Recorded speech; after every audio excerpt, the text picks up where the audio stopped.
Hello students, last lecture में हम लोगों ने कंटिन्यूटी ऑफ कंपोजिट फंक्शन पढ़ा था और उससे रिलेटेड हम लोगों ने कुछ प्रॉब्लम भी किया था। आज के लेक्चर में हम लोग प्रॉपर्टीज ऑफ कंटिन्यूटी पढ़ने जा रहे हैं। तो चलिए, सबसे पहला जो हमारा हेडिंग रहेगा वो है properties of continuous function. Properties of continuous function, इसमें आपको चार प्रॉपर्टी हम लोग बताएंगे, जिसमें पहला दो सबसे फेमस, सबसे यूजफुल है। पहले दो प्रॉपर्टी को हम लोग इंटरमीडिएट वैल्यू थ्योरम भी कहते हैं। तो चलिए, सबसे पहले हम प्रॉपर्टी को अच्छे से समझते हैं।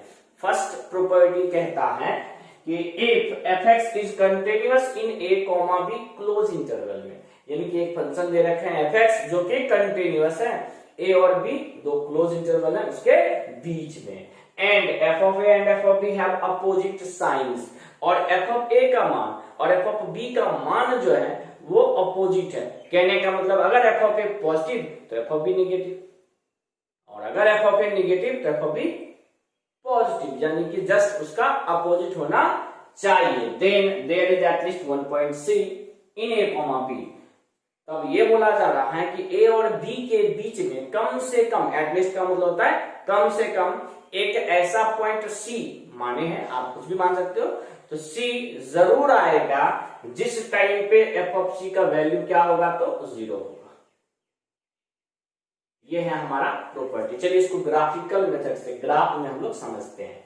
तो सबसे पहला चीज, तो आपका एक्स एक्सिस और वाई एक्सिस होना चाहिए। ये हो गया आपका एक्स एक्सिस, ये हो गया आपका वाई एक्सिस, ठीक है। ए कह रहा है कि एफ ऑफ ए और एफ ऑफ बी का अपोजिट साइन होना चाहिए। जैसे मान लीजिए इस तरीके से, मान लो ये वाला पॉइंट आपका ए है, तो ये जो वैल्यू हो जाएगा ये आपका हो जाएगा एफ ऑफ ए, फंक्शन का मान किस पे, तो ए पे। और अगर मान लीजिए ये पॉइंट बी है, तो ये वाला जो आप वैल्यू देख रहे हो, ये वाला वैल्यू हो जाएगा आपका एफ ऑफ बी। यहां एफ ऑफ ए नेगेटिव है, एक्स एक्सिस से बिलो है तो नेगेटिव, और एफ ऑफ बी पॉजिटिव, यानी कि दोनों का साइन अपोजिट है, ठीक। तो ए और बी के बीच में कम से कम एक ऐसा पॉइंट जरूर आएगा जिस टाइम पे फंक्शन का मान क्या होगा, तो 0 होगा। तो आप चेक कर लो, क्या सी पे फंक्शन का मान 0 नहीं है, तो हाँ है। तो यही है आपका प्रॉपर्टी। यहाँ फिर आप बोलोगे सर यहाँ तो सिर्फ एक ही पॉइंट आया जिस टाइम पे ये 0 है।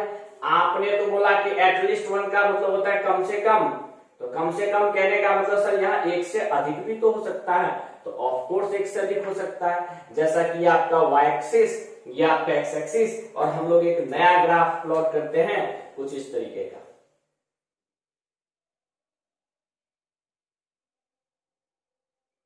मान लीजिए यहाँ पे ये पॉइंट आपका बी, ये पॉइंट आपका ए और बी पे फंक्शन का मान, यानी कि ये हो गया आपका एफ ऑफ ए और ये हो गया आपका f of b. F of a यहाँ पॉजिटिव है, एफ ऑफ बी यहाँ पे नेगेटिव है, तो एफ ऑफ ए और एफ ऑफ बी का साइन अपोजिट। तो ए और बी के बीच में कम से कम, तो यहाँ कम नहीं ज्यादा, यानी कि एक से अधिक, यानी कि 1 2 3, तो इसको हम लोग C1 C2 C3 मान लेते हैं। तो कम से कम एक ऐसा पॉइंट जरूर आएगा ए और बी के बीच में जिस टाइम पे फंक्शन का वैल्यू किसके बराबर, तो 0 के बराबर। तो देख लो ना, 1 2 3 टाइम पे ये 0 के बराबर आ रहा है। तो यही है आपका पहला प्रॉपर्टी कंटिन्यूअस फंक्शन का। क्लियर, सिंपल सी बात है। अगर नेगेटिव से पॉजिटिव जाएंगे तो बीच में 0 पहुंचना ही पड़ेगा, या पॉजिटिव से नेगेटिव आएंगे तो बीच में 0 आना ही पड़ेगा। तो पहला प्रॉपर्टी क्लियर हो गया। अब सेकेंड प्रॉपर्टी कहता है कि अगर fx कंटिन्यूअस है a, b में, और यहाँ पे f ऑफ a और f ऑफ b का वैल्यू बराबर नहीं होना चाहिए, and k be any real number between f of a and f of b, या f of b and f of a, यानी कि ये भी बोला जा रहा है कि या तो f ऑफ a छोटा हो या तो f ऑफ b छोटा। यहाँ पे निश्चित नहीं किया है कि a पहले लेना है कि b पहले लेना है, तो आप कुछ भी ले सकते हो, यहाँ पे ऐसा मान के चला है। चलिए, इसके ग्राफ को समझिए। यहाँ पे आपको बोला ये गया कि एफ ऑफ ए और एफ ऑफ बी बस इक्वल नहीं होना चाहिए, ठीक है। फिर उसके बाद आपका निगेटिव पॉजिटिव का कोई लफड़ा नहीं है। तो चलिए सबसे पहले एक ग्राफ यूं ही जनरली बना देते हैं। तो मान लीजिए ये बना दिए, ये मान लिए ए पॉइंट और ये मान लिए बी पॉइंट। यहां पे अगर हम आपको बोले कि ये वाला वैल्यू क्या हो गया तो एफ ऑफ ए, ये वाला वैल्यू क्या हो गया तो एफ ऑफ ए। तो क्या एफ ऑफ ए, पहला चीज तो ए से बी के बीच में फंक्शन कंटिन्यूअस है, तो हाँ कंटिन्यूअस है। एफ ऑफ ए और एफ ऑफ बी बराबर है तो नहीं है। तो इसके बाद एफ ऑफ ए और एफ ऑफ बी के बीच में कम से कम एक ऐसा वैल्यू जिसको हम लोग के एज्यूम किए हैं। क्या एज्यूम किया? तो के यहाँ माने के be any real number between f of a and f of b. चाहे आप एफ ऑफ ए और एफ ऑफ बी लो, चाहे आप एफ ऑफ बी और एफ ऑफ ए लो, then there is at least one point c in a comma b. तो a और बी के बीच में कम से कम एक ऐसा पॉइंट सी जरूर आएगा जिस टाइम पे फंक्शन का वैल्यू किसके बराबर? तो के के बराबर। यानी कि यहाँ पे आपको क्लियरली लिख दिया है कि एफ ऑफ सी का वैल्यू किसके बराबर होगा? तो के बराबर होगा। तो सिंपल सा बात है। यहाँ पे क्या था? तो निगेटिव से पॉजिटिव जा रहा था, जीरो का आना सुनिश्चित था, एकदम श्योर था जीरो आना ही है। यहाँ पे वैसा कुछ है नहीं, तो कम से कम जीरो नहीं आएगा तो कुछ ना कुछ तो वैल्यू तो जरूर आएगा, स्केलर क्वांटिटी तो जरूर आएगा, कोई रियल नंबर तो जरूर आएगा जिसको हम यहाँ पे के मान के चले हैं। तो वही है आपका प्रॉपर्टी नंबर 2। अब यहाँ पे एक छोटा सा आप स्टार देके ये भी लिख लोगे, द प्रॉपर्टी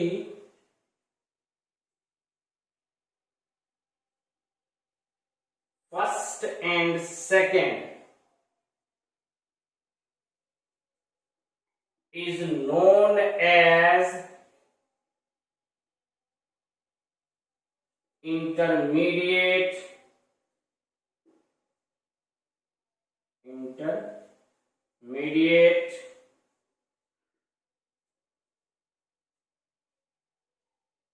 value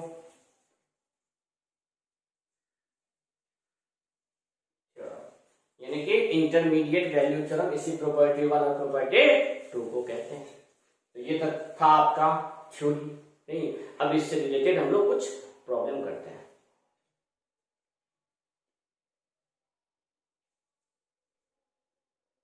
तो बच्चे आपका इंटरमीडिएट वैल्यू थ्योरम से 2 प्रॉब्लम। फर्स्ट प्रॉब्लम में ये बोला जा रहा है कि so that the equation x into 2 to the power x minus 1 equals to 0 has at least one root in 0,1 close interval में। तो सबसे पहला चीज तो गिवन है आपका fx किसके बराबर? तो x into 2 to the power x minus 1 के। यहां पे आप सबसे पहला काम f of 0 का वैल्यू फाइंड करो। तो x के जगह पर जैसे आप 0 पुट करते हो तो ये आपका वैल्यू दे दिया -1। फिर आप f of 1 का वैल्यू फाइंड कर लो, 1 into 2 to the power 1 minus 1 यानी कि इसका वैल्यू हो गया 1। अब यहां आप लिखोगे कि since f of x is continuous, f of x is continuous इन 0,1। ये 0,1 के बीच में जो फंक्शन है ये क्या है? तो कंटिन्यूअस है। And f of 0 and f of 1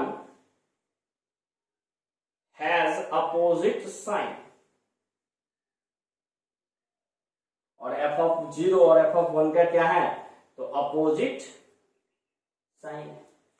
और जैसा ही कि आपको बताया गया कि फंक्शन कंटिन्यूअस हो a कॉमा बी के बीच में, वहां a कॉमा बी इंटरवल लिए हुए थे, और a और b पे फंक्शन का साइन अपोजिट हो, तो hence by intermediate value theorem, intermediate value theorem,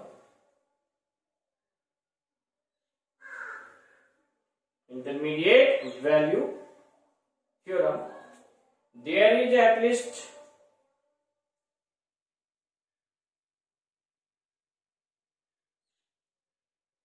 1.c in 0,1 such that f of c बराबर 0। यानी कि क्वेश्चन में x के जगह पे क्या पुट कर दोगे तो c, तो c इंटू 2 के पावर c माइनस 1 बराबर 0, ऐसा होगा, ऐसा हमारा प्रॉपर्टी कहता है, तो हमने लिख दिया।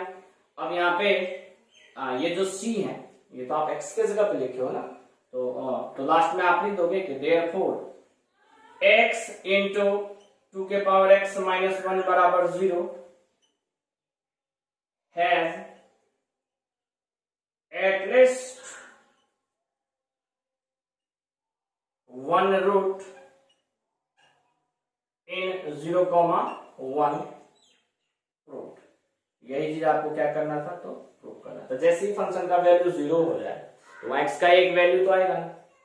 बच्चे यहाँ पे हमें ये नहीं पूछा जा रहा था कि किस पॉइंट पे, कहने का मतलब ये नहीं पूछा जा रहा था कि रूट बताओ। अगर बोलता रूट बताने के लिए तो यहां से हमें c का भी वैल्यू फाइंड करना पड़ता, ठीक है, जो कि थोड़ा आपके लिए मुश्किल हो जाता, लॉग वगैरह का चक्कर पड़ता। ठीक, अब आते हैं हम लोग नेक्स्ट क्वेश्चन पे। नेक्स्ट क्वेश्चन में भी सबसे पहला चीज तो गिवन क्या है, तो गिवन है आपका f(x) बराबर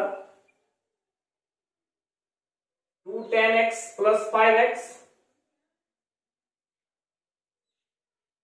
माइनस 2। यहां पे आप सबसे पहला चीज तो f ऑफ 0 पे वैल्यू फाइंड कर लो, तो tan 0 का वैल्यू 0 ही होता है, फिर 5 इंटू 0 0 ही होगा, फिर माइनस 2 यानी कि f ऑफ 0 का वैल्यू -2। फिर f ऑफ π/4 का वैल्यू जब फाइंड करना शुरू करोगे तो 2 इंटू tan π/4 प्लस 5 इंटू π/4 और -2। tan 45 का वैल्यू कितना हो जाता है, तो 1, तो यानी कि ये वैल्यू हो गया 2, तो +2 -2 कट गया और ये वैल्यू दे दिया आपको 5 π/4। तो यहां पे आप लिखोगे कि since fx is continuous, fx क्या है, तो कंटिन्यूअस है, तो इन कौन से इंटरवल में, तो 0,π/4 में, एंड यहां ये भी लिखोगे कि f of 0 and f of π/4 has opposite sign. यहां पे आपका f ऑफ 0 और f ऑफ π/4 पे क्या है, तो अपोजिट साइन, f ऑफ 0 पे निगेटिव है, f ऑफ π/4 पे क्या है, तो पॉजिटिव है। तो hence by intermediate value theorem, intermediate value theorem, यानी कि इंटरमीडिएट वैल्यू थ्योरम से हम ये कह सकते हैं कि there is at least 1 point c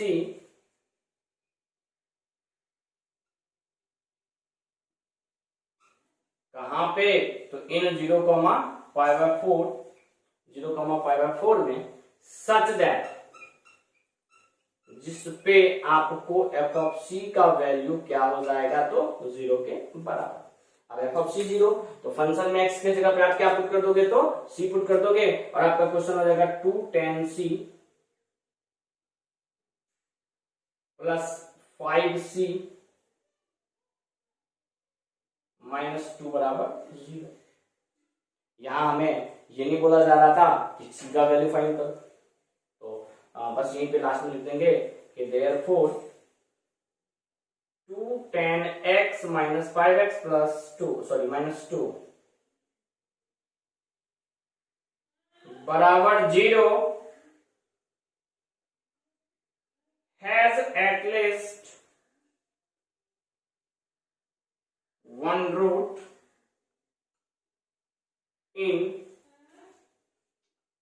0,π/4 और ये हो गया आपका रूट।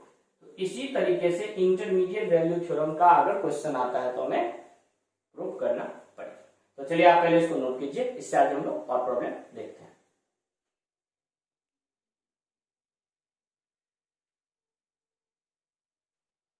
बच्चा आपका नेक्स्ट दो ये प्रॉब्लम है, ये थोड़ा सा डिफरेंट प्रॉब्लम है, दोनों प्रीवियस प्रॉब्लम से अलग है। बोला ये जा रहा है कि let f x is a continuous function on 0,1 close interval में एफ ऑफ 0 का वैल्यू 0 और एफ ऑफ 1 का वैल्यू 1 दे रखा है। Then show that f of c बराबर 1 minus 2c square for some c belongs to 0,1। तो इस टाइप के क्वेश्चन के लिए सबसे पहला चीज कि हम ये लिखेंगे कि गिवन क्या है। गिवन है आपको एफ ऑफ c बराबर 1 माइनस 2c स्क्वायर। इसी चीज को आप लिख सकते हो F of c minus 1 plus 2c square बराबर 0, और इसी चीज को अगर आप x से रिप्लेस कर दो तो F x minus 1 plus 2x square बराबर 0। और थोड़ी देर के लिए इस चीज को हम मान लेते हैं F x.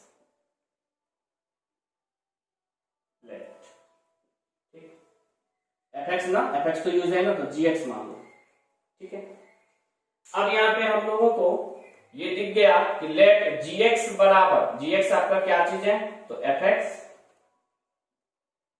Minus 1 plus 2x square.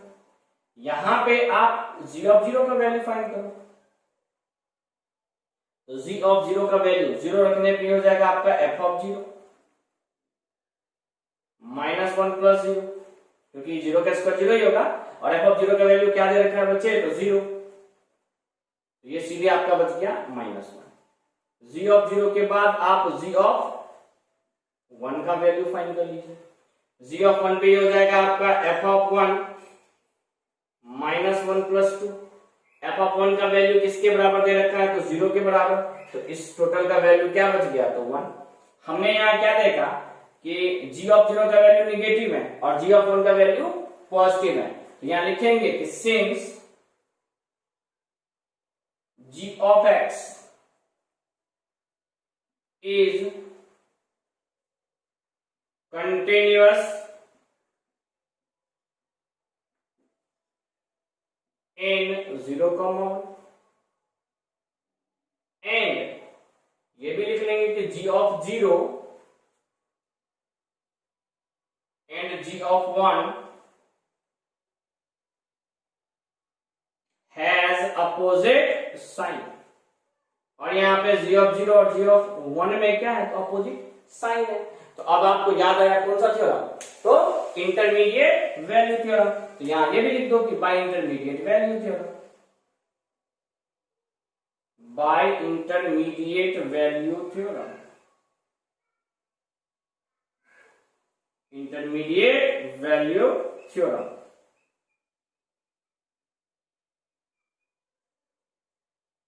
There is at least one root in 0,1 such that, या जी है ना, तो जी ऑफ सी बराबर 0, यानी कि कम से कम एक ऐसा रूट जरूर आएगा जिसमें आपका जी ऑफ सी का वैल्यू 0 हो जाएगा। तो जैसे ही आप जी ऑफ सी को 0 के बराबर करोगे, ये आपका कुछ इस प्रकार से हो जाएगा कि f of c minus 1 plus 2c square बराबर 0। और यहां से आपका जब एफ ऑफ सी का वैल्यू फाइंड करोगे, ये दोनों राइट साइड चला जाएगा, माइनस बन जाएगा तो प्लस में हो जाएगा, 2c स्क्वायर प्लस में है, राइट साइड जाएगा तो माइनस में, और एफ ऑफ सी बराबर 1 माइनस 2c स्क्वायर आ गया। और यही चीज आपको क्या करना था बच्चे, तो प्रूव करना था। तो इस टाइप के क्वेश्चन को हम लोग इसी तरीके से सोल्व करेंगे, थोड़ा सा डिफरेंट है, आपको सीखना है, ठीक है। अब आगे बढ़ते हैं इस क्वेश्चन में। कहना so that the function F x बराबर, यानी कि यहाँ पे फंक्शन गिवन, क्या गिवन है, तो एफ एक्स क्या, तो x minus 1 minus cos pi x, और इंटरवल भी दे रखा है -1 से लेके कहां तक, तो 2 तक।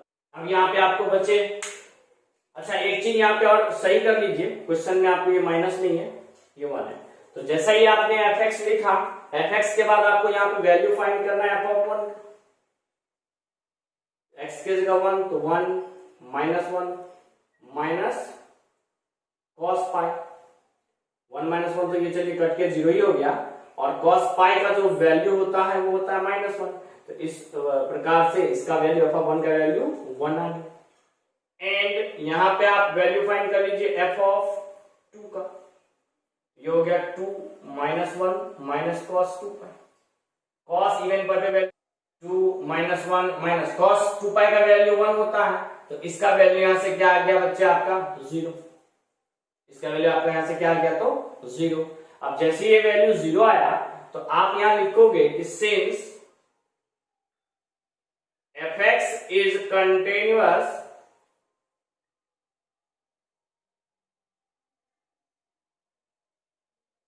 फंक्शन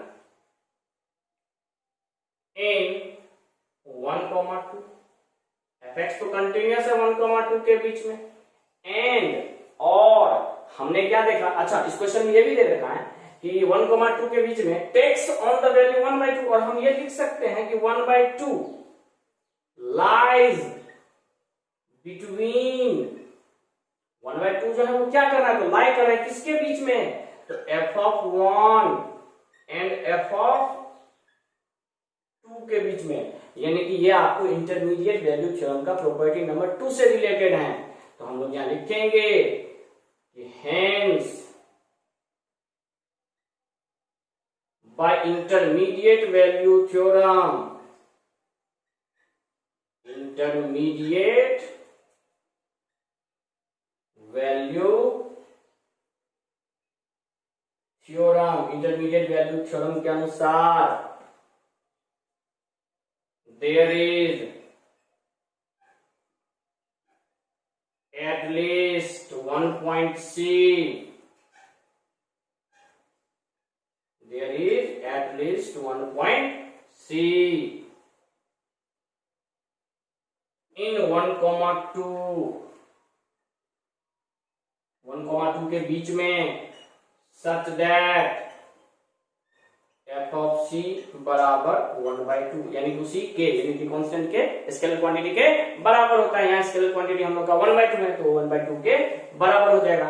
f(c) यानी कि ये हो जाएगा आपका c - 1 माइनस cos पाई c बराबर 1/2, और इसी चीज को लिख दोगे कि therefore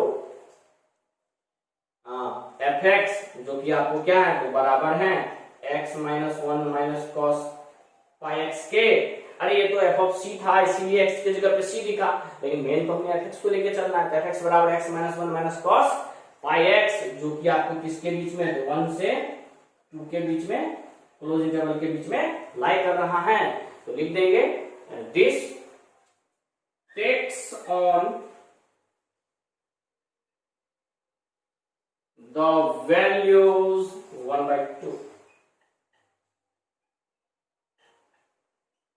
सिंपल है ना, इसका वैल्यू 1/2 के बराबर आ गया ना, तो ये c की जगह x कर दोगे तो यही चीज हो जाएगा ना कि हाँ भाई इसका वैल्यू किसका कितने के बराबर आ गया, तो 1/2 के बराबर, और लास्ट में लिख दोगे हेंस प्रूफ, और यही चीज हमें क्या करना था, तो प्रूफ करना था। ये थोड़ा सा थ्योरेटिकल बेस्ड ज्यादा है, बस आपको इसके कंसेप्ट को सीखना है कि एक्चुअल में इसका कंसेप्ट क्या है। इससे रिलेटेड बहुत ज्यादा प्रॉब्लम आपको एग्जाम वगैरह में नहीं के बराबर पूछा जाता है, लेकिन हाँ कब पूछा जाएगा ये जरूरी नहीं है, सिलेबस में है तो जानना है, पढ़ना है, कभी भी पूछा जा सकता है, ठीक है। तो चलिए आप इसको अच्छे से नोट कीजिए, इससे आगे जो हमारा कुछ और प्रॉपर्टी रह गया है हम उसे पूरा करते हैं।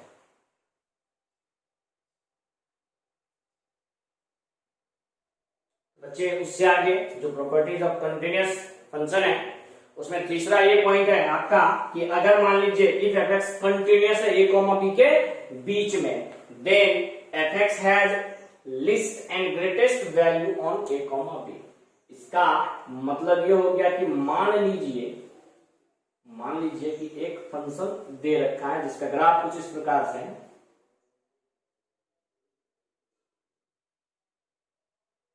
मान लीजिए ये आपका b हो गया, यह आपका a हो गया, ये तो आपका x का वैल्यू हो गया, fx फंक्शन बोलते हैं हम लोग, तो यहां पे हम लोग ये बोलेंगे कि ये मेरा f ऑफ a हुआ और ये हो गया हमारा f ऑफ b। लेकिन हमें इससे अभी कोई लेना देना नहीं है। हमें ये बोला जा रहा है कि अगर ए और बी के बीच में फंक्शन कंटिन्यूअस है तो उसके बीच में लिस्ट एंड ग्रेटेस्ट वैल्यू जरूर होगा। लिस्ट एंड ग्रेटेस्ट कहने का मतलब ये जो आप वैल्यू देख रहे हो ये हो गया आपका ग्रेटेस्ट वैल्यू। ये कौन सा वैल्यू हो गया? तो greatest value, maximum point, maxima इसको बोलते हैं। और ये जो आप पॉइंट देख रहे हो ये हो गया आपका लिस्ट वैल्यू। ये आपका क्या हो गया? तो लिस्ट वैल्यू। ठीक है, क्लियर? अब हम लोग आगे बढ़ते हैं चौथा पॉइंट पे कि if f x is continuous and inversible. अगर एफ एक्स कंटिन्यूअस भी और इनवर्सिबल हो ए कॉमा बी इंटरवल में, then f inverse x is also continuous. किसमें? तो range of f x on a comma b में। जैसा इसमें हम लोग एग्जांपल देखते हैं कि सिंस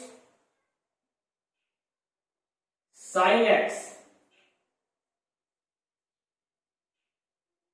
is continuous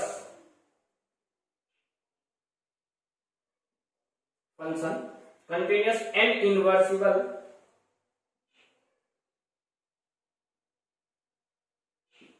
फंक्शन। लेकिन बहुत सारे बच्चे यहाँ कंफ्यूज करेंगे, सर कंटिन्यूअस तो रियल नंबर पे होता है, माइनस इंफिनिटी से इंफिनिटी तक होता है कंटिन्यूअस, लेकिन इनवर्सिबल कहां से कहां तक होता है? तो इनवर्सिबल के लिए आपको अच्छे से बताया गया है कि sin x इनवर्सिबल होता है माइनस पाई बाय 2 से पाई बाय 2 के बीच में। तो sin x कंटिन्यूअस और इनवर्सिबल दोनों चाहिए। तो यहां अगर माइनस पाई बाय 2 से पाई बाय 2 ले लिए तो इसका मतलब ये हो गया कि देयरफॉर sin इनवर्स x भी कंटिन्यूअस होगा। sin inverse x is also continuous.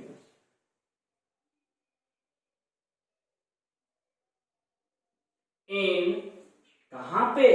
तो इस डोमेन को रखते हुए आप रेंज निकाल दो। तो माइनस पाई बाय 2 पे साइन इनवर्स का वैल्यू -1/2 और पाई बाय 2 पे 1, सॉरी मतलब -1/2 नहीं, माइनस 90 डिग्री पे साइन का वैल्यू -1 और 90 पे 1, यानी कि इसका इस वैल्यू के लिए रेंज क्या होगा? तो -1 से 1। तो इसका क्लियर मतलब हो गया कि साइन इनवर्स एक्स होगा कंटिन्यूअस -1 से 1 क्लोज इंटरवल के बीच में। क्लियर? ये था चौथा पॉइंट। पांचवा पॉइंट कहता है कि अगर एफ एक्स कंटिन्यूअस फंक्शन है और ये सिर्फ और सिर्फ रेशनल या इरेशनल वैल्यू कंटेन कर रहा है, तब एफ एक्स वहां पे सिर्फ और सिर्फ क्या होगा? तो कांस्टेंट फंक्शन होगा।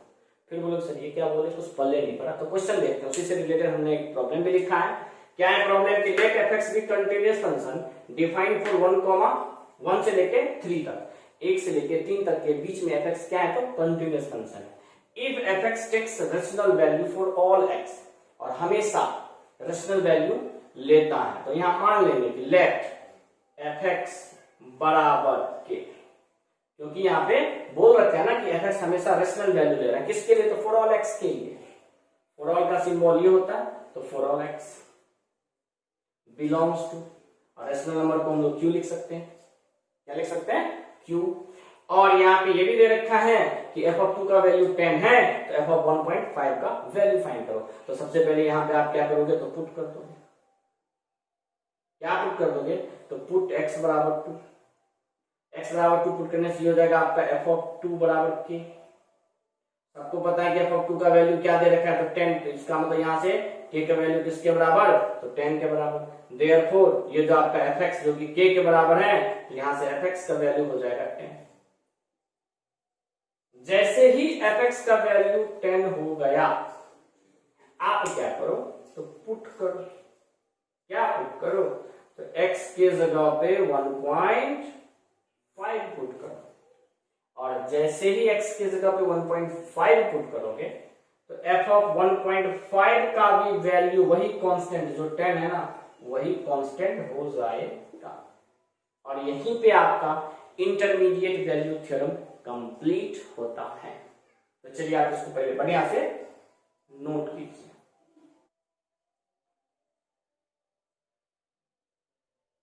तो बच्चे जो हमारा इंटरमीडिएट वैल्यू थ्योरम से आगे नेक्स्ट और लास्ट टॉपिक है कंटिन्यूटी का, वो है types of discontinuity. Mainly 2 type होते हैं डिसकंटिन्यूटी के। पहला रिमूवेबल डिसकंटिन्यूटी, दूसरा नॉन रिमूवेबल डिसकंटिन्यूटी, जिसके बारे में इसके हम लोग बात पढ़ेंगे। रिमूवेबल नाम से ही पता लगता है कि यहाँ पे आप डिसकंटिन्यूटी को रिमूव कर सकते हो, और डिसकंटिन्यूटी अगर रिमूव हो जाता है तो क्या बन जाएगा, तो कंटिन्यूटी। तो इसमें क्या है, here limit f(x) tends to a necessarily exist, यानी कि यहाँ पे लिमिट जरूर एग्जिस्ट करेगा। लिमिट एग्जिस्ट कब करता है बच्चे, जब LHL और RHL दोनों का वैल्यू सेम हो और एक फाइनाइट क्वांटिटी हो। But it is either equal to f of a या f of a is defined. और डिसकंटिन्यूटी के लिए, डिसकंटिन्यूअस के लिए LHL RHL जो बराबर हैं वो वैल्यू ऑफ फंक्शन यानी कि f of a के बराबर या तो नहीं होगा या फिर f of a he define नहीं होगा। रिमूवेबल टाइप कहता है कि LHL RHL निकलेगा यानी कि लिमिट एग्जिस्ट करेगा, और LHL RHL यानी कि लिमिट या तो वैल्यू ऑफ फंक्शन के बराबर ना हो, एक ये केस हो गया डिसकंटिन्यूटी के लिए, या फंक्शन ही डिफाइन ना करे, दूसरा केस ही हो गया। तो रिमूवेबल में इस दो टाइप के आएंगे।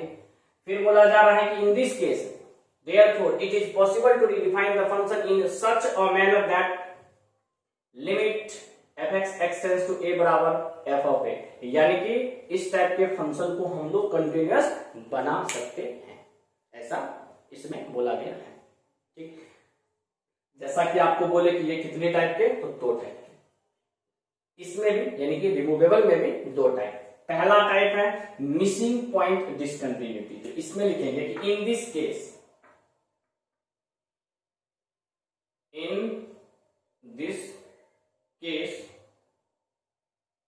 this case function is not defined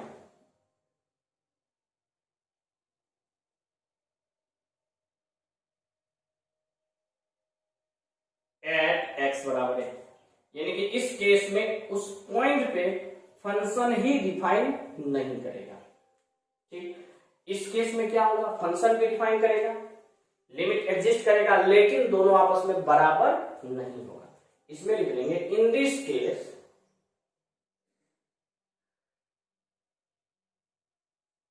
limit f(x) tends to a not equal होगा f of a के, यानी कि वैल्यू ऑफ फंक्शन के। अब इसमें कुछ एग्जांपल देख लेते हैं, इसमें भी कुछ एग्जांपल देख लेते हैं। जैसे इसमें एक एग्जांपल है, फर्स्ट एग्जांपल, मान लीजिए आपको बोल दिया पॉइंट या फिर दे दिया कि f(x) बराबर x minus 1 9 minus x square और y में x माइनस 1। ठीक, ये आपका फंक्शन है। सब बच्चे इसको अच्छे से समझ रहे हैं कि दिस फंक्शन या f(x) इज नॉट डिफाइंड, यहां पे f(x) आपका नॉट डिफाइंड है। कब नॉट डिफाइंड है, तो एट x बराबर 1 पे, क्योंकि अगर x की जगह 1 रखेंगे तो y में 0 आएगा, y में 0 तो फंक्शन अनडिफाइंड। तो ये हमारा फंक्शन एट x बराबर 1 पे अनडिफाइंड है ना।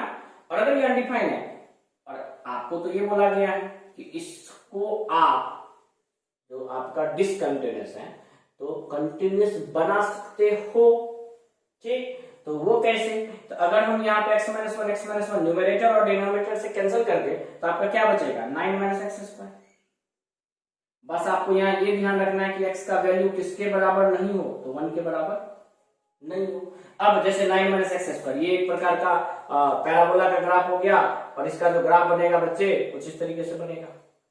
बस इतना ध्यान रखना कि ये वाला वैल्यू, यानी कि जब आपका x 0, ठीक, तो y का वैल्यू 9, तो ये 0,9 पॉइंट होगा, और 1 पे ये फंक्शन डिसकंटिन्यूअस दे रहा है, तो जब x का वैल्यू 1 होगा तो उस टाइम पे वहां पे कोई भी ग्राफ का पार्ट नहीं आएगा, तब तो डिसकंटिन्यूअस पता लगेगा।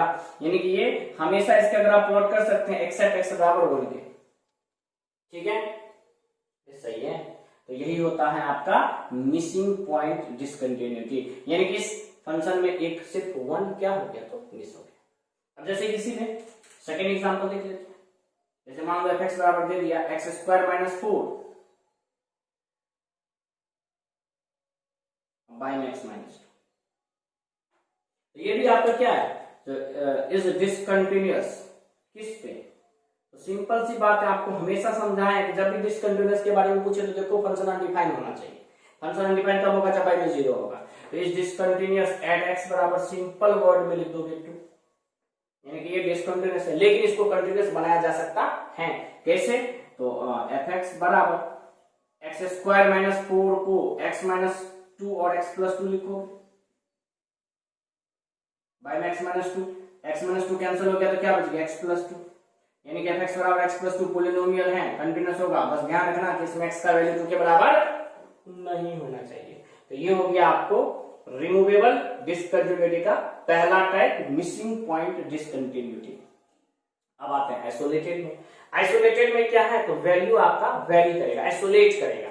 जैसा कि इसमें एक एग्जांपल देखते हैं कि सब बच्चे जानते हो कि बॉक्स x और माइनस x का बॉक्स तो अगर आप ऐड करते हो, जोड़ते हो, तो ये 2 वैल्यू देगा, या तो 0 या तो 1। 0 कब देगा, जब x इंटीजर, और सॉरी 1 नहीं देगा, -1 वैल्यू देगा। और -1 कब देगा, जब x का वैल्यू इंटीजर ना। तो इसका जो ग्राफ बनेगा वो कुछ इस तरीके से बनेगा, जो कि आपका सीधा लग रहा है ना x एक्सिस, और y बराबर 1 ग्राफ ये बनाना,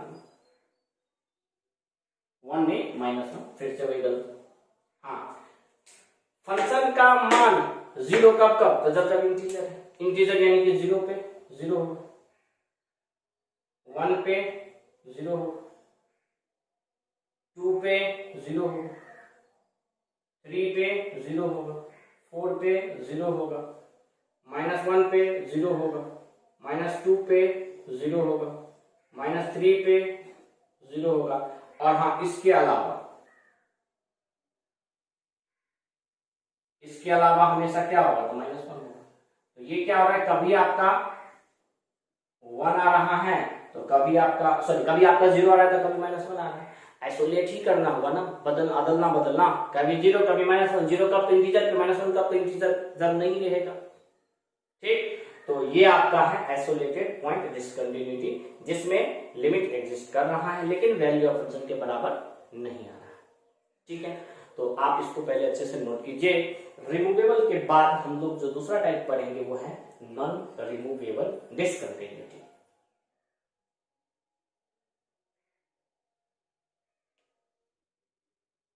तो नेक्स्ट आपका जो टाइप 2 है बच्चे, वो है नॉन रिमूवेबल डिसकंटिन्यूटी, यानी कि आप इस केस में इस डिसकंटिन्यूटी को रिमूव नहीं कर सकते हो। ठीक है, तो टाइप 2 में क्या है, तो here limit fx extends to a does not exist, यहाँ पे आपको लिमिट ही एग्जिस्ट नहीं करेगा, यानी कि LHL और RHL आपस में बराबर नहीं होगा, and therefore it is not possible. और जब LHL RHL ही बराबर नहीं होगा तो यहाँ पे पॉसिबल ही नहीं है कि आप इसको रीडिफाइन करके फिर से वापस कंटीन्यूअस बना सकते हो। ठीक, तो ध्यान रखिएगा इस चीज को। ये 3 टाइप के होते हैं, कितने टाइप के, 3 टाइप के, जिसमें सबसे पहला है फाइनाइट टाइप। क्या है, फाइनाइट टाइप। फाइनाइट टाइप कहता है कि both exist, both limit exist, यानी कि LHL और RHL दोनों एग्जिस्ट करेगा, but they are not equal, लेकिन दोनों का वैल्यू जो है वो आपस में बराबर नहीं होगा। अब चलिए इसके एग्जांपल देखते हैं। इसमें जैसे कि फर्स्ट एग्जांपल है, अगर लिमिट x टेंड्स टू 0, या फिर आप डायरेक्ट क्वेश्चन लिख सकते हो क्या चीज, तो fx बराबर tan इनवर्स 1/x और एट x बराबर 0, ये आपका फंक्शन है और x बराबर 0, तो ये बोला जा रहा है ये डिसकंटिन्यूअस होगा। कौन सा वाला, तो नॉन रिमूवेबल वाला, और नॉन रिमूवेबल में भी कौन सा, तो फाइनाइट वाला। अब चलिए देखते हैं कैसे। तो इसमें सबसे पहले जब आप LHL निकालोगे, LHL का मतलब हो गया कि f ऑफ 0 माइनस, यानी कि limit x tends to 0 minus. यहां पे आप x के जगह 0 माइनस पुट करोगे, ये हो जाएगा 1/0 माइनस। 1/0 माइनस होता है माइनस इंफिनिटी, यानी कि ये हो गया आपका tan inverse minus infinity. tan का वैल्यू कि tan का ग्राफ, या फिर ये बताओ कि tan का वैल्यू माइनस इंफिनिटी कब होता है, तो tan का वैल्यू माइनस इंफिनिटी आपका हो जाता है -π/2 पे, देखो माइनस इंफिनिटी। और अगर tan का वैल्यू इंफिनिटी की बात करें तो ऊपर की तरफ जाएगा, ठीक। तो tan इनवर्स माइनस इंफिनिटी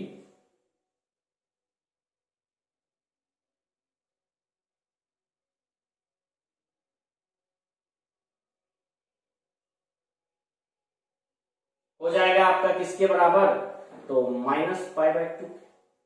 और यहीं पे अगर RHL की बात करेंगे जो कि f ऑफ 0 प्लस है, ये हो जाएगा आपका tan इनवर्स 1/0 प्लस 1/0 प्लस, यानी कि tan inverse plus infinity. tan का वैल्यू इंफिनिटी कब होगा, आपके सामने ग्राफ है तो π/2 पे। तो क्या हो गया, LHL RHL बराबर है, नहीं कितना, तो ये पाई जंप कर रहा है, इसका जो लिमिट है, मतलब इसका जो LHL RHL का वैल्यू है वो पाई के डिफरेंस पे है। तो LHL not equal to RHL का ही मतलब क्या हो जाता है, तो डिसकंटिन्यूटी। तो एक आपका ये एग्जांपल हो गया। जैसे कि सेकेंड एग्जांपल देख लेते हैं, fx इक्वल्स टू मोड में sin x बाय x, और किस पॉइंट पे, एट x बराबर 0 पे। अब ध्यान से अगर आप इसको देखिएगा बच्चे, तो इसमें आपको ये दिखेगा कि जब आप LHL फाइंड करते हैं, LHL यानी कि f ऑफ 0 माइनस, तो आपको लिखना पड़ेगा, या फिर आप सिंपल एक चलो हम तरीके से लिख देते हैं, LHL बराबर limit x tends to 0 minus, 0 minus यानी 0 से छोटा यानी नेगेटिव। मोड में अगर नेगेटिव है तो वैल्यू माइनस के साथ बार आता है, तो ये हो जाएगा माइनस साइन एक्स के बाई एक्स, जो कि वैल्यू क्या दे देगा, तो -1।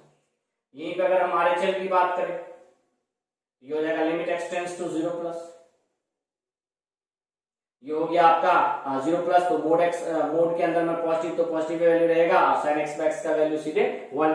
क्या यहाँ पे LHL RHL आपस में बराबर हुआ, तो नहीं, LHL और RHL आपस में बराबर नहीं हुआ, तो ये कौन सा हो गया, तो डिसकंटिन्यूटी। अब इसमें एक और तीसरा भी देख लीजिए, मान लीजिए fx बराबर बॉक्स x है, एट x बराबर किसी भी इंटीजर पे, तो 2 पे ले लो। अब जैसे मान लो यहाँ पे 2 माइनस पे वैल्यू चेक करोगे, तो 2 माइनस का बॉक्स तो 1 आ जाता है, एंड 2 प्लस पे वैल्यू चेक करोगे जो कि RHL होगा, तो 2 प्लस पे वैल्यू क्या आ जाता है, तो 2 आ जाता है। तो यहाँ भी आपके LHL और RHL आपस में बराबर नहीं हुआ, तो ये तीनों ही केस हो गया आपको फाइनाइट टाइप का। फाइनाइट टाइप कहता है कि LHL और RHL दोनों एग्जिस्ट करेगा, दोनों पे वैल्यू आएगा, लेकिन दोनों आपस में बराबर नहीं होगा। अब हम लोग बात कर लेते हैं इनफाइनाइट टाइप में। इसमें क्या होता है, at least one of to limits is infinite, यानी कि इसमें होता है आपको कि कम से कम एक LHL या RHL का वैल्यू इंफिनिटी, यानी कि इंफिनिटी या माइनस इंफिनिटी आएगा। एटलीस्ट का मतलब एक से अधिक भी हो सकता है, यानी एक या दोनों ही इंफिनिटी भी आ सकता है। इसमें आप कुछ एग्जांपल देख लीजिए। जैसे इसमें एग्जांपल में हो जाएगा फर्स्ट, कि अगर fx बराबर x के बाई में 1 माइनस एक्स, और बोल दिया एट x बराबर 1 पे, तो यहां आप अगर LHL फाइंड करो, तो limit x tends to 1 minus लिखना पड़ेगा, ऊपर में तो 1 ही रहेगा। लेकिन अगर यहां आप 1 से छोटा रखते हो, ध्यान देना, x के जगह अगर 1 से छोटा रखते हो तो बाई में वैल्यू 0 प्लस बचेगा, और 1/0 प्लस इंफिनिटी होता है। लेकिन इसी में अगर आप RHL फाइंड करने के लिए जाओ, तो limit x tends to 1 plus पे ये आपका वैल्यू दे देगा x अपॉन 1 माइनस एक्स। यहाँ पे जैसे ऊपर में तो चलो 1 ही रहता है, यहाँ x के जगह पे 1 से अगर अधिक रखते हो, तो 1 में से अगर 1 से अधिक घटता है तो 0 माइनस आएगा, नेगेटिव में आएगा, जो कि हो जाएगा माइनस इंफिनिटी। तो इस वजह से ये आपका क्या हो गया, तो इनफाइनाइट टाइप वाला केस। इसी में सेकेंड एग्जांपल देख लीजिए कि f(x) बराबर अगर 2 के पावर 10x किस पे, तो एट x बराबर π/2 पे, ठीक, π/2 पे। अब मान लो π/2 माइनस की अगर बात करेंगे तो π/2 माइनस पे जो मान होगा वो हो जाएगा 10 π/2 माइनस। अभी अभी हम ग्राफ देखे थे, अभी हम 10 का ग्राफ देखे थे कि कुछ इस तरीके से ग्राफ होता है 10 का, ये होता है π/2। तो π/2 से पहले ग्राफ ऊपर की तरफ जा रहा है, यानी कि यहाँ पे π/2 माइनस का वैल्यू हो जाएगा इंफिनिटी, 2 का पावर इंफिनिटी क्या हो जाएगा, इंफिनिटी। यहीं पे अगर हम π/2 प्लस की बात करें, π/2 से आगे की बात करें, 10 π/2 प्लस की, थोड़ा जल्दी में बनाने इसलिए लिमिट वगैरह नहीं लिखना तो आप कंफ्यूज मत होना। तो π/2 से आगे जाने पे ग्राफ किसकी तरफ जा रहा है, नीचे की तरफ, यानी कि माइनस इंफिनिटी। ये हो जाएगा 2 का पावर माइनस इंफिनिटी, यानी कि 1/2 का पावर इंफिनिटी, यानी कि 1/इंफिनिटी, यानी कि 0। तो ये भी आपका कौन सा, इनफाइनाइट है। इसी में एक और एग्जांपल आप लिख सकते हो, f(x) बराबर 1/x² एट x बराबर 0। इसमें क्या होगा, तो 0 प्लस पे अगर वैल्यू निकालोगे तो भी 1/0 प्लस आएगा, जो कि प्लस इंफिनिटी, और अगर 0 माइनस पे वैल्यू निकालोगे तो भी 1/0 प्लस ही आएगा, जो कि इंफिनिटी। तो ये तीनों ही केस हो गया आपका इनफाइनाइट टाइप वाला, ठीक है। अब आते हैं हम लोग तीसरा, ऑसिलेटरी डिस्कंटिन्यूटी पे। इसमें क्या होता है बच्चे, तो लिमिट, ऑसिलेटरी में limits oscillate between two finite quantity,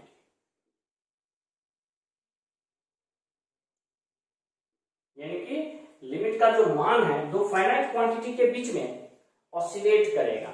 जैसे कि एग्जांपल में देख लीजिए कि अगर दे रखा है f(x) बराबर sin 1/x एट x बराबर 0 पे, या दूसरा एग्जांपल दे दिया f(x) बराबर cos 1/x एट x बराबर 0 पे। इसमें क्या होता है, 1/0 प्लस हो तो 1/0 प्लस पे हो जाता है आपको प्लस इंफिनिटी, 1/0 माइनस पे हो जाता है माइनस इंफिनिटी। और साइन और कॉस एंगल कुछ भी रहे फर्क नहीं पड़ता, वैल्यू हमेशा, तो लिख देंगे यहाँ पे कि sine 1/x and cos 1/x always gives value between -1, यानी कि -1 से 1 के बीच में ही ये हमेशा वैल्यू देगा, जिस वजह से हम कह सकते हैं कि -1 से 1 के बीच ही हमेशा ऑसिलेट करेगा। अरे कुछ भी हो एंगल फर्क थोड़ी पड़ता, वैल्यू तो -1 से नीचे नहीं जाने वाला, ना 1 से ऊपर जाने वाला। तो ये दोनों हो गया आपको ऑसिलेटरी डिस्कंटिन्यूटी का एग्जांपल। और यहीं पे आपका नॉन रिमूवेबल डिसकंटिन्यूटी भी कंप्लीट होता है, और इसी के साथ आपका कंटिन्यूटी चैप्टर भी कंप्लीट होता है। उम्मीद करते हैं आपको जितना सारा चीज आज पढ़ाया गया है बढ़िया से समझ में आया होगा। इससे आगे हम लोग का डिफरेंशियबिलिटी है, लेकिन उससे भी पहले हम लोग डिफरेंशिएशन पढ़ेंगे, ठीक। कंटिन्यूटी के बाद हम डिफरेंशिएशन स्टार्ट करेंगे, और डिफरेंशिएशन के बाद हम लोग वापस डिफरेंशियबिलिटी पे आएंगे। तो चलिए बच्चे, आज के लिए इतना काफी है। Thank you.